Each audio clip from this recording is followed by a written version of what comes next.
जैसे कि आपको मालूम होगा कि हमने hybridization, probe hybridization, autoradiography तक बात कर चुके हैं regarding Southern blotting. That was the last step of Southern blotting. अब समटाइम्स क्या होता है कि हमें एक प्रोब के बाद दूसरे प्रोब को हाइब्रिडाइज करने की ज़रूरत पेश आती है, तीसरे प्रोब को हाइब्रिडाइज करने की ज़रूरत पेश आती है. तो इसके लिए हमारे पास ऑप्शन मौजूद है कि हम सेम मेम्ब्रेन को यूज़ कर सकें, बजाय इसके कि हम 0 पॉइंट से दोबारा से स्टार्ट करें कि डीएनए एक्सट्रैक्ट करें, इलेक्ट्रोफोरेसिस करें, मेम्ब्रेन पे इमोबिलाइज करें and then we proceed further for Southern hybridization. This is possible to strip the probes from the membranes and use the same membrane for reprobing. In many cases, this is possible. This is possible to remove the probe and reprobe the membrane to get another result from the same membrane. लेकिन इससे associated कुछ मसाइल हैं, कुछ problems आते हैं जिसकी वजह से we cannot repeat the process for number of times.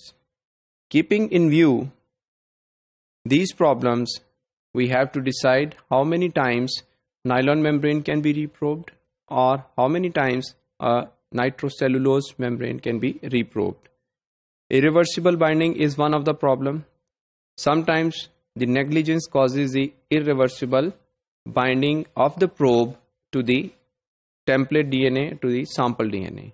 और ये उस वक्त होता है जब ड्यूरिंग सदर्न ब्लॉटिंग हम मेम्ब्रेन को ड्राई कर देते हैं for lengthy period of time.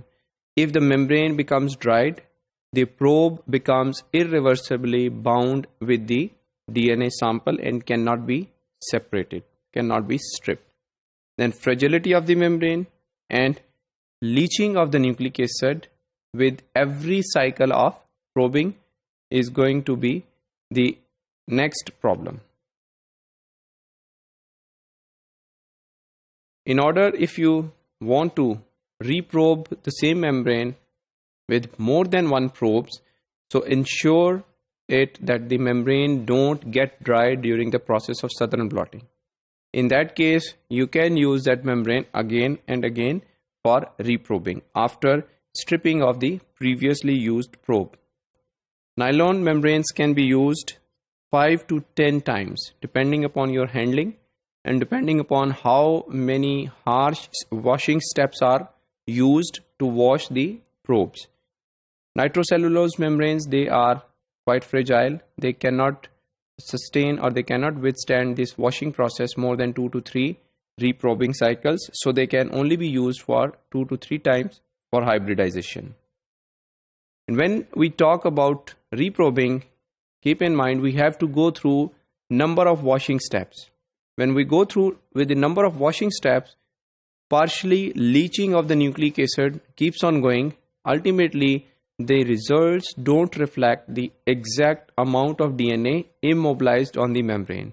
So we have to be careful when we are working with the DNA sample and the probing that if the signals are not coming, it doesn't mean that the DNA is not present. There is likely possibility that the DNA has leached out to such an extent that the probing is there, but the signal is not quite strong that could be recorded.